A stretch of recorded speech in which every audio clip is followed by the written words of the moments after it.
아내들이여 자기 남편에게 복종하기를 주께 하듯하라.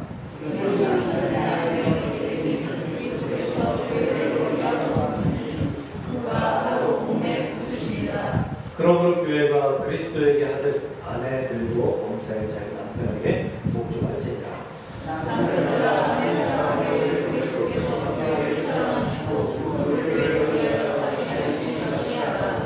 이는 곧 물로 씻어 말씀으로 깨끗하게 하사 거룩하게 하시고 자기 앞에 영광스러운 교회를 세우사 칭찬하시고 섬길 것이나 영원히 없이 거룩하고 미움을 하시니라. 이와 같이 남편들도 자기 아내를 사랑하기를 자기 자신과 같이 할지니 자기 아내를 사랑하는 자는 자기를 사랑하는 것이라.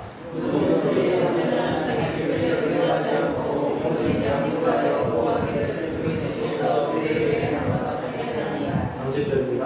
우리는 그 몸의 실체입니다. 네.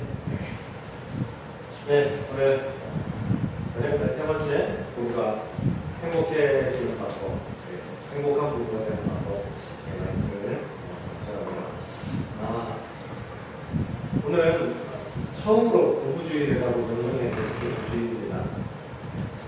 그래서 나는 부부가 아닌데 아직 결혼하시지 않은 분도 있고 이런저런 사정으로 부부가 안 해본 분도 있고 오늘 말씀 나와 상관없겠구나 잠이나 자자 생각하지 마시고요. 단어로 가운데 오늘 말씀은 부부뿐만 아니라 가족 우리 모두에게 해당되는 말씀입니다.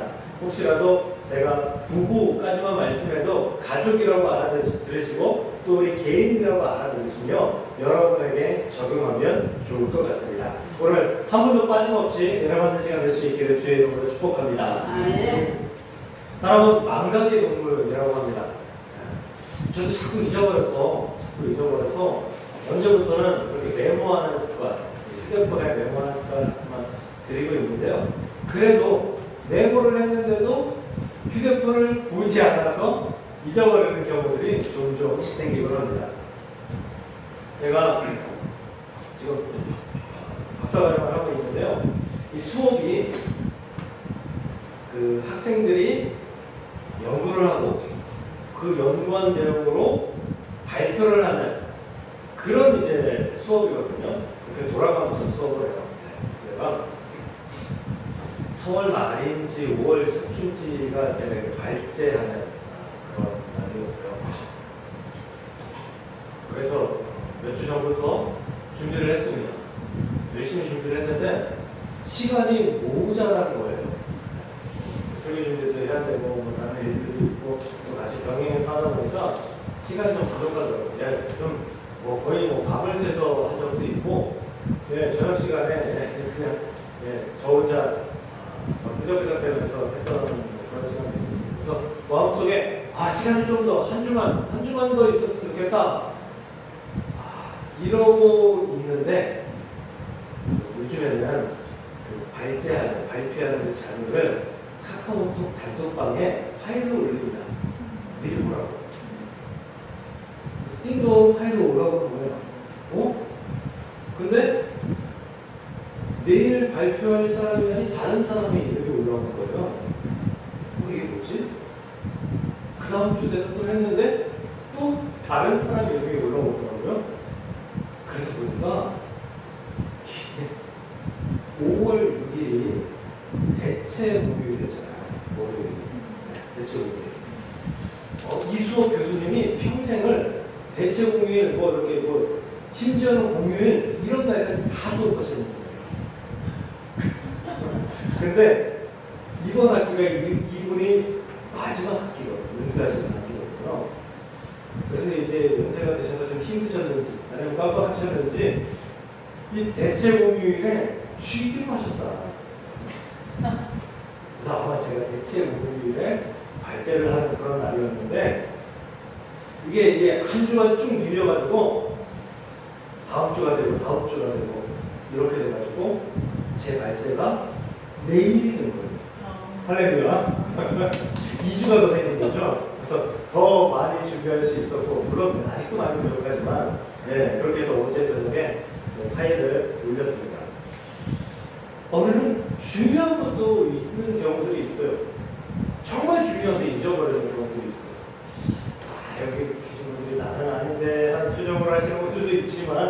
예. 혹시 아내 생일 까먹어가지고 잊어버려가지고 예. 대충 당한 적 없나요? 예. 결혼기념일 잊어버려서 당한 적 없나요? 예. 예. 우리 자녀들이 귀여운 자녀들이 어릴 때 자주 그래요. 또 남편이 자주 잊어버리면 이 아내들도 그렇게 하는 분들도 있다고 하더라고요. 달력에다가 동그라미를 치고 내 생일, 아들 누구 생일, 딸 누구 생일, 네, 누구 이렇게 적어놓는다고요. 자꾸 아빠가 잊어버리니까. 근데 그래도 잊어버리면 거기다 적어놓고 계속 얘기를 하죠. 이번 달에 내 생일 있어요. 다음 주에 내 생일이에요. 다음 주 수요일에 내 생일이에요. 네, 계속해서 주입을 하죠. 왜? 잘 잊어버리니까. 망각의 동물인 우리가 잘 잊어버리는데 사실 이거에는 뭐 방법이 별로 없는데 근데 잊지 않는 게 있어요. 잊어버리려고 해요. 아무리 잊어버리려고 해도 잊히지 않는 게 있어요. 뭘까요? 섭섭했던 일들. 섭섭했던 일들은 잊어버리려고 해도 안 잊어버려져요. 주기적으로 생각해요. 안 그런가요? 아, 제가 너무 꽁한가요, 저만? 자꾸 생각날걸요? 아마 생각날 거예요. 그래서 부부싸움을 하다 보면 시작은 매일 다른 사건이에요. 매번 다른 사건이에요. 근데 중간 이상 넘어서 결론쯤에 가면은 똑같은 결론이에요. 안 그런가요? 부부싸움의 결론은 똑같아요. 왜? 중간에 이런 말이 시작하거든요. 그런데 있잖아, 당신은 예전에 말이야. 예전에 했던 거 지난번에 해결했는데. 그때 해결했는데 또 꺼내는 거야. 예전에 말이야. 그렇게 해서 내가 얼마나 서운했었는데. 해결했는데도 불구하고 이 서운했던 감정이 그 다툼을 통해서 다시 한번 이렇게 올라오는 거예요. 그래서 끄집어내는 거예요. 아무리 잊어버리려고 해도 아무리 지워버리려고 해도 계속해서 되새김질 되는 것. 이게 바로 우리 서운한 일이다. 우리 가족이니까 부부관계니까 서운한 일이 많이 생길 수밖에 없어요. 일반적인 관계보다 훨씬 많이 생길 수밖에 없어요. 왜? 더 자주 보고 더 예민하니까. 뭐 친구가 나한테 좀 서운하게 하면 다음번에 그냥 쉽게 잊어버릴 수 있어요. 생각도 안 할 수도 있어요. 그냥 넘어갈 수도 있어요. 근데 부부간에 가족간에 서운한 일이 생겨버리면 이게 한두 번, 두세 번, 서너 번 중첩되기 시작하면 그게 쌓여가지고 폭발하는 거예요. 부부는, 가족은 굉장히 밀접한 관계입니다. 그리고 이 밀접한 관계를 온전히 유지하기 위해서 상당히 많은 에너지를 소비하면서 살아야 되는 관계가 가족의 관계, 부부의 관계입니다. 오늘 말씀은 그런 부부의 관계에 대해서 말씀하고 있습니다. 남편에게 복종하라. 또 아내를 자기 생명과 같이 사랑하라. 근데 이 말씀만 읽고 그리고 말씀의 내용은 이제 잊어버리고 그리고 이 말씀만 생각하면 역효과가 될 수 있습니다. 역효과가 날 수 있어요. 맞지? 들었지? 남편한테 복종하라잖아. 순종도 아니야. 복종하라잖아. 복종. 복종은 무조건적으로 내 하는 게 복종이야. 복종해야지. 아내는 아내를 사랑하는데 남편 당신 몸보다 더 사랑하잖아. 당신보다 더 사랑하잖아. 근데 설거지를 한 번 안 해줘. 빨래 세탁기 돌리는 거 그거 한 번 안 해줘가지고 세탁기 돌릴 때마다 나한테 어떻게 하는지 물어봐. 서운한 감정이 막 폭발할 수밖에 없는 그런 말씀의 시작입니다. 그러니까 오늘 말씀을 이해할 때는 아내들아, 남편들아 라고 이야기하면 부부들아 혹은 가족들아 라고 이해하는 게 훨씬 더 우리의 이해도를 높입니다. 왜냐하면 유행하면 우리가 부부가 한 몸이다, 하나다라고 이야기하고 있기 때문이에요. 하나니까 너나 부부라는 것이 아니라 남편, 아내 부부라는 것이 아니라 이 말씀은 누구에게나 모두에게나 하는 남편과 아내 모두에게, 가족 모두에게 하는 말씀이다 라고 이해하고 들으시면 되겠습니다. 오늘 이 기본 조건을 숙지하시고 말씀을 들으시며 당신을 향한 말씀이야, 너를 향한 말씀이야가 아니라 나를 향한 말씀이야라고 들으시길 주님의 이름으로 간절히 축복합니다. 오늘 말씀처럼 부부가 서로에게 복종하고 부부가 서로를 생명처럼, 자신의 생명처럼 사랑하려면 서로를 존중하는 삶을 살아야 돼요. 존중해야 돼요. 존중하는 마음 없이는 절대 안 됩니다. 존중이라는 것은 서로에게 조심하는 거죠. 조심해야 돼요. 존중이란 상대의 마음이 다치지 않도록 애쓰는 거예요. 존중이란 상대가 중요한 사람이다라는 것을 느끼게 해주는 게 존중이에요. 나 저 사람한테 소중한 사람이구나. 이게 존중이라는 거예요. 우리는 남편과 아내에게, 가족에게 소중한 사람이구나 라는 것을 느끼게 해주는 존중을 행하고 있는지 한번 돌아보시기 바랍니다. 기본적인 존중은 말에서 시작됩니다. 말. 그래서 저는 부부간에 또 이제 존댓말을 반말도 조금 섞어도 괜찮을 것 같아요. 존댓말을 하는 것도 굉장히 좋은 방법이라고 생각해요. 존댓말을 하는 거. 근데 이걸 반대로 하면 안 됩니다. 평소에는 이랬어 저랬어 반말하다가 기분 나쁘면 그러셨어요. 그렇죠 뭐. 이런 거 같습니다. 이건 비꼬는 거예요. 존댓말이 아니에요. 이건. 네. 그래서 존댓말이 시작되고 저 사람 기분 나쁘구나. 이게 인지가 딱 되기 시작하는 그런 방향으로 살아가면 안 돼요. 평소에 존댓말을 하는 거예요. 평소에. 저도 이제 존댓을 좀 합니다. 근데 이제 반말도 하고 존댓도 하고 이렇게 하면서 살아가는데 존댓말을 할 때가 또 존댓말을 들을 때가 훨씬 더 존중받는다라는 것을 느껴요. 네. 그리고 상대가 좋아하는 말을 좀 선택해서 하십시오. 상대가 싫어하는 말을 선택해서 하지 마십시오. 이 말은 누구나 다 싫어할 거예요. 당신 너랑 똑같아. 당신 아버지하고 똑같아. 이거 칭찬인가요? 사람은요, 일부는 그렇지 않겠죠. 사람은 누구나 내가 나의 아빠보다, 아들이면 아빠보다, 딸이면 엄마보다 더 훌륭한 사람이야. 잘생겼어. 성격도 좋아. 이렇게 생각합니다. 누구나 다 그래요. 그래서 아들한테 너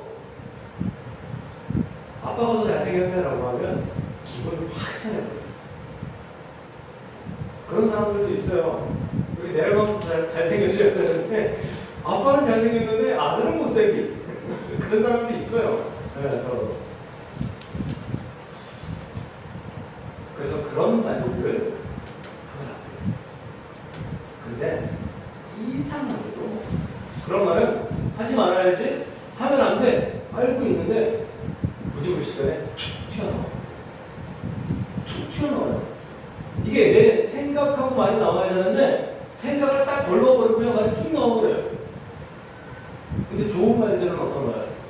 예쁘다, 멋있다, 이런 말들은 사랑해, 이런 말들은 오늘 꼭 해야지 라고 생각해도 생각하고 다짐하고 또 다짐해도 잘 안 나와요. 여기서 맴돌아요. 네, 목구멍에서 맴돌아요. 안 나와요. 반대로 해요. 좋아하는 말을 하기 위해서 애쓰고, 좋아하는 말을 하고 싫어하는 말을 자제하는. 그래서 빠마하고 온 아내한테 그걸 돈 주고 있네? 빠마 값이 비싸더라고요. 우리 이재현 기자님께서 염색을 하고 오셨는데 이쁘다고 칭찬해 주셨나요? 안 했으면 돌아가셔서 칭찬해 주시기 바랍니다. 네. 그걸 돈 주고 했냐? 호박에 죽는다고 수박되냐? 이런 말. 열심히 밥 줘주면 오늘 굉장히 짜다, 싱겁다. 내가 좋아하는 반찬 하나도 없네. 여기가 뱀 나오겠다. 뱀. 풀만치다. 우리가 서로 걱정하고 사랑하고 존중하려면 말을 조심해야 합니다. 존중을 말로 보여주어야 합니다. 그런데 이렇게 질문하는 분들이 있을 수 있어요. 나는 그렇게 해요. 나는 복종하고 순종하는 거 있어도, 나는 사랑하는 거 있어도, 나는 존중하는 거 있어요. 근데 아내가 잘 안 해요. 남편이 잘 안 해요. 우리 가족들이 잘 안 해요. 그러다 보니까 내가 지쳤어요. 하다 보니 내가 지쳤어요. 나도 안 하고 싶어요. 여러분, 잘하지 말아요. 가족관계, 부부관계는 저울질하는 관계가 아닙니다. 저울질하는 관계가 아니에요. 오히려 내가 밑에 내려가서 올려주는 관계가 가족의 관계, 부부의 관계. 그렇지 않으면 그 가족의 관계, 부부의 관계가 온전히 성공적인 관계가 될 수가 없어요. 내가 높아지기 시작하면 깔아볼 수밖에 없기 때문에, 무시할 수밖에 없기 때문에 상대를 높여줘야 된다. 저울질하는 것이 아니라 오히려 내가 내려가는 게 부부의 관계, 가족의 관계다라는 거예요. 여러분, 우리 젊은 분이 없는데 사랑해 그러면 그 여자가 사랑해라고 그러면 남자가 뭐라고 대답해야 될까요? 네? 사랑해? 그 옛날 사랑해. 네. 사랑해 그러면 보통 나도 뭐 이러던가 사랑해 그러던가 그러잖아요. 네. 사랑해 그러면 내가 더 사랑해라고 내가 더 사랑해 대답에 내가 더 사랑해라는 답을 하면 사랑해라고 한 사람의 마음이 더 올라가, 더 행복해져, 더 즐거워요. 그러니까 저울질하는 게 아니라 더 높여주는 게 내가 사랑하는 사람, 내가 존중하는 사람을 대하는 방법이다라는 거예요. 부부와 가족의 관계는 상대의 역할보다 나의 역할이 중요합니다.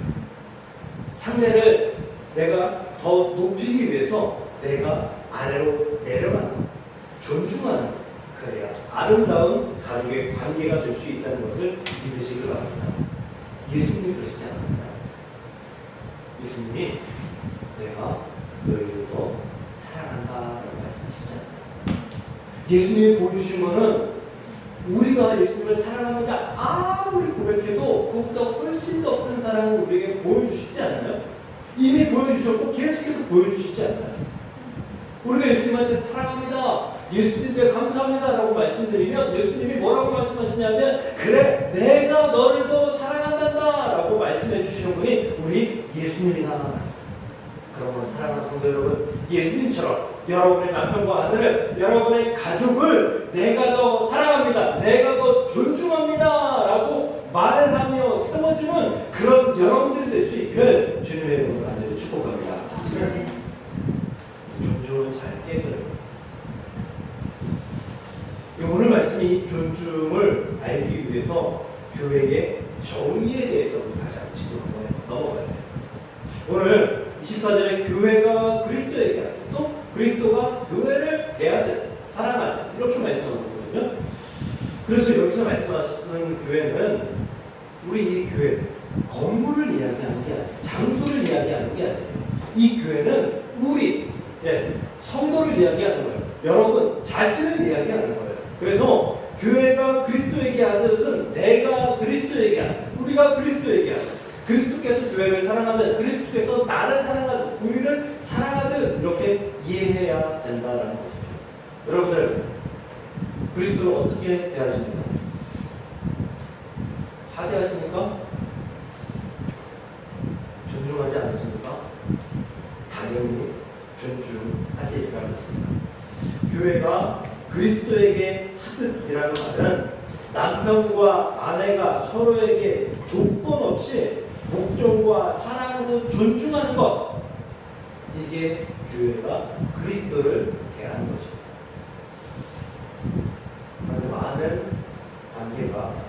존중이 깨지는 게 이 조건 때문이겠어요. 이 조건이 우리의 존중에 큰 걸림돌이 역할을 한다는 거죠. 우리가 우리 간의 관계가 아니더라도 예수님과의 관계에서 생각해보면 쉬워요. 우리가 기도하고 또 신앙생활하고 이렇게 살아갈 때 예수님께서 우리를 축복하시는 게 느껴지는, 사랑하시는 게 느껴지는, 우리 어떻게 예수님을 대하나요? 정말 감동으로 대하죠. 예수님 나를 사랑하시는 걸 믿습니다. 사랑하심을 내게 말씀해 주시고 이렇게 보여주시니 감사합니다. 그렇게 나아가잖아요. 그런데 기도에 응답을 내가 하는 게 잘 안 돼요. 어떻게 생각하시나요? 심지어 하나님이 살아계실까? 의심하는 말들도 우리가 꺼낸다. 기도에도 신앙생활에도 조건을 달고 있는 거예요. 조건. 이 조건이 깨어져야 존중이 완성됩니다. 하나님은, 예수님은 우리가 부부관계 속에서, 가족관계 속에서 이렇게 조건을 달고 있는 그 모든 것들, 당연한 조건조차도 당연하지 않게 여기며 살라 말씀을 하십니다. 조건을 좀 포기해라 라고 말씀하시는 것이죠. 로마서 5장 8절입니다. 우리가 아직 죄인 되었을 때에 그리스도께서 우리를 위하여 죽이심으로 하나님께서 우리에 대한 자기의 사랑을 확증하셨느니라. 그러니까 예수님이 우리를 사랑하셨을 때 그때가 언제냐? 우리가 아직 죄인 되었을 때. 여러분, 예수님이 여러분을 사랑하십니까? 아멘. 그럼 예수님이 교회 안 다니는 저 밖에 사람들을 사랑하십니까? 사랑하십니다. 조건이 없다는 뜻입니다. 저 사람들은 예수님을 핍박합니다. 심지어 저주합니다. 그럼에도 불구하고 예수님을 사랑하십니다. 어떠한 조건도, 어떠한 사랑의 조건도 필요 없다. 예수님께서 생명을 내어주시고 사랑하는데 그 조건이 어떤 것도 필요 없다라는 말씀입니다. 우리는 예수님을 조건을 가지고 사랑하고 합니다. 예수님을 조건 없이 사랑합니다. 교회가 그리스도를 대하듯 남편과 아내가 서로를 대하라. 교회가 그리스도를 대하듯 우리가 서로를 대할 때에, 존중할 때에 어떠한 조건 없이 그 사람을 사랑하고 존중하고 축복하는 모습을 가져야 한다라고 말씀하는 것이죠.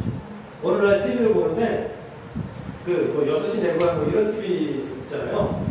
거기에 할아버지 할머니 부부가 소파에 앉아 계신데 연세가 굉장히 많아 보여요. 완전히 노 보여요. 근데 할아버지가 할머니 보고 예쁘다. 제가 보기엔 안 예쁘시거든요. 왜? 얼굴에 일단 연세가 됐을 때 주름이 많으시고 머리도 굵으시고 안 예뻐 보여요. 근데 예쁘대요. 근데 그 예쁘다는 소리를 한 번, 두 번 하지 않으세요. 계속 정말 즐길 정도로 하세요. 뭐가 예쁘고 있어요? 그냥 조건 없이 내 옆에서 한평생 나와 함께 있었던 이 사람을 내가 조건 없이 사랑하는 것입니다. 그러니까 예뻐 보이는 것입니다. 여러분 곁에 계신 분들이 멋지고 예뻐 보이십니까? 네, 그렇게 멋지고 예뻐 보이는데 아무 조건 없이 그렇게 보이고 그렇게 사랑하고 그렇게 존중할 수 있기를 주의 이름으로 간절히 축복합니다.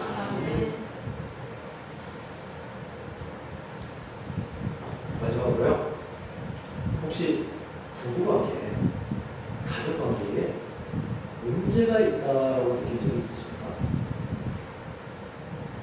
있죠? 많을 거예요. 문제가 있을 땐 존중 자체가 되지 않습니다. 네. 순종하고 복종하고 사랑하는 거 이거 안 돼요. 안 돼요. 근데 이 문제는 정말 중요한 더 큰 문제가 있다. 그 문제가 뭐냐? 나는 문제가 아니다 라고 생각합니다. 부부간에 가족간의 문제가 아니면 나는 문제가 아니야. 당신이 문제야. 네가 문제야 라고 생각합니다. 네가 고쳐야 돼. 당신이 고쳐야 돼 라고 생각한다. 그런데 그렇지 않습니다. 관계의 문제는 어디서부터 시작되는가 하면요, 내가 예수님과 올바른 관계가 아니었을 때 그 문제가 시작한다라는 거예요. 즉 다르기 때문에 관계가 좋아지지 않는 것이 아니라 나 때문입니다. 내가 예수 잘 믿으면 부부관계도 가족관계도 좋아질 수밖에 없다라는 거죠. 여러분, 예수님을 처음 만나서 예수님과 관계가 아주 아름다웠을 때, 좋았을 때 한번 생각해 보세요. 참 아름다워라 주님의 세계는. 너무 아름답지 않습니까? 모든 사람들이 다 아름답지 않았나요? 그 모든 사람에게 예수님의 사랑을 전하고 싶고, 그 모든 사람을 축복하고 싶고, 그 모든 사람이 미운 짓을 해도 그 미운 짓이 눈에 거슬리지 않았어요. 심지어 가족인데 그 행동이 눈에 거슬린다. 심지어 가족인데 그 모습이 내 마음을 분노하게 한다면 그 순간 내가 예수님과 온전한 관계가 아니고 있다라는 것을 깨달아야 합니다. 잘 들으셔야 돼요. 그리스도인이 예수님 때문에 행복하다면 상대에게 나를 행복하게 해달라고 요구하지 않습니다. 요구하지 않아요. 예수님이 주시는 행복과 사람이 주시는 행복은 엄청난 차이가 있습니다. 예수님이 주시는 행복을 사람이 주는 행복으로 채울 수가 없어요.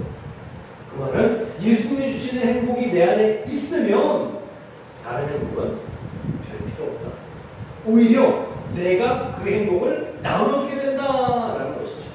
그러니 이것을 섬김이라고 합니다. 섬김은 그래야 할 수 있는 예수님과의 관계가 온전히 되고 예수님으로부터 온전한 행복을 전달받는 그러한 사람이 온전한 섬김을 행할 수 있다는 거죠. 그런데 내가 그리스도로 인한 충만을 잃어버렸을 때 어떻게 됩니까? 불만이 생깁니다. 조건도 보이고요. 상대가 나를 섬겨주지 않고 행복하게 해주지 않는 것에 대해서 화가 납니다. 화병이 생깁니다.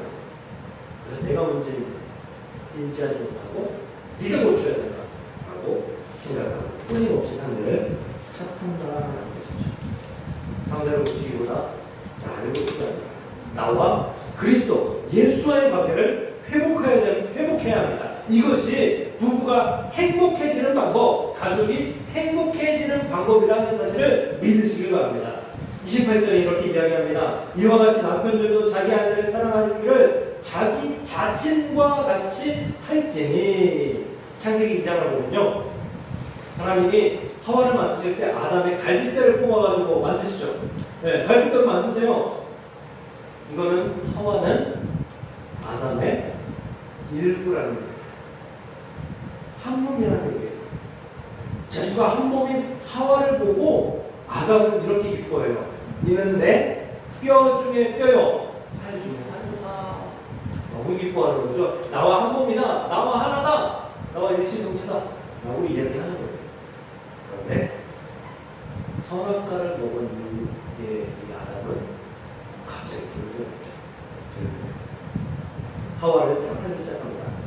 창세기 3장 12절. 하나님이 주셔서 나와 함께 있게 하신 여자, 그가 그 나무의 열매를 내게 주므로 내가 먹었나이다.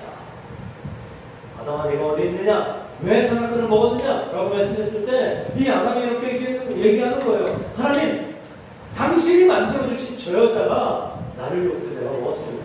나는 그럴 수밖에 없었습니다. 내 탓이 아니라 저 여자 탓입니다. 라고 선을 했습니다. 분리한 거죠. 한 몸이 아니라 저 사람, 나, 이 내 뼈 중에 뼈고 살 중에 살이 아니라 너는 너고 나는 나다라고 생각하는 이 아담의 반응이다. 선악과를 먹으면서 이 아담과 하와에게 뭐가 생겼죠? 죄가 생겼죠. 죄가 생겼어요. 죄가 들어왔어요. 그 죄가 들어온 이후에 어떻게 됐어요? 아담과 하와가 하나였는데 둘로 분리되었다. 죄는 사람을 분리하게 합니다. 근데 그 죄는 하나님과 사람도 분리하게 합니다. 즉 하나님과 사람이 분리되는 죄가 들어온 순간 이 사람은 하나였던 사람이 둘로 분리되는 그러한 역사도 없게 되었다. 너와 나를 분리하고 내 탓, 남 탓을 하기 시작하면 우리는 하나님과의 관계가 깨어지고 있구나라고 느끼면 정답이다. 그건 항목입니다. 결코 분리되어서는 안 됩니다. 그러기 위해서 하나님과 분리되지 마십시오. 그러므로 행복한 부부가 되는 방법은 하나님, 예수님과 분리되지 않는 온전한 관계를 회복하는 것. 이게 행복한 부부가 되는 방법입니다.